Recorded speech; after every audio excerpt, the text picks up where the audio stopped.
બનાસકાંઠાની વાવ વિધાનસભાની પેટા ચૂંટણીના પડઘમ શાંત થઈ ગયા છે। આવતીકાલે ચૂંટણી યોજાવાની છે, ત્યારે વાવ પેટા ચૂંટણીને લઈ વકીલ નરસિંહ સોલંકીએ પ્રેસ કોન્ફરન્સ કરી હતી। વકીલ નરસિંહ સોલંકીએ આક્ષેપ કર્યો કે ભાજપના પદાધિકારીઓ આચારસંહિતાનો ભંગ કરી રહ્યા છે। ધારાસભ્ય નથી છતાં ગાડી પર એમએલએ લખેલું બોર્ડ રાખી પ્રચાર કરતા જોવા મળ્યા હતા। વકીલે ચૂંટણી અધિકારીઓને લેખિત રજૂઆત કરી ન્યાયની માંગ કરી છે। આ વિસ્તારની અંદર એમએલએ ગુજરાત લખેલી એક ઇનોવા ગાડી ફરે છે, જેની આજુબાજુ પોલીસના માણસો પણ છે અને એ લોકો આ વિસ્તારની અંદર અલગ અલગ મતદારોને ભારતીય જનતા પાર્ટી તરફે મતદાન કરવા માટેની ધાકધમકી આપે છે। એની સાથે સાથે એ ગાડીની અંદર સંદિગ્ધ પદાર્થો હોય એવી પણ અમને દહેશત છે।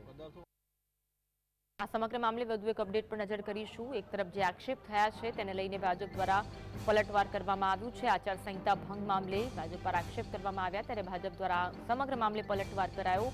વાવ ભાજપ મહામંત્રીએ કહ્યું છે કે કોંગ્રેસના જે આક્ષેપો છે તે પાયા વિહોણા છે।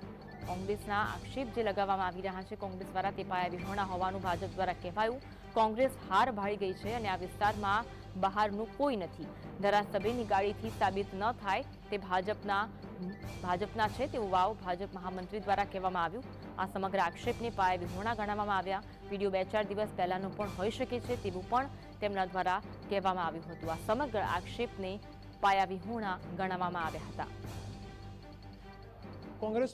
કોંગ્રેસ હાર ભાળી ગઈ છે એટલે આવા આક્ષેપો કરે છે। બાકી આ વિસ્તારમાં કોઈ પણ અત્યારે આ વિસ્તાર બહારનું કોઈ વિસ્તારમાં રોકાયેલું નથી અને આગામી સમયમાં કદાચ કોંગ્રેસ હાર ભાળશે એટલે આનાથી પણ કદાચ અનેક પ્રકારના બીજા તર્ક વિતર્કો ઊભા કરશે। ધારાસભ્યની વાત કરીએ તો અહીંયા આ વિસ્તારમાં એક્સ ધારાસભ્ય તરીકેની બોર્ડ લગાવીને કોઈ ગાડી ફરતી હોય તેનાથી સાબિત નથી થતું કે ભારતીય જનતા પાર્ટીના ધારાસભ્ય છે એવું એનાથી પ્રૂફ આપણે નથી કરી શકતા।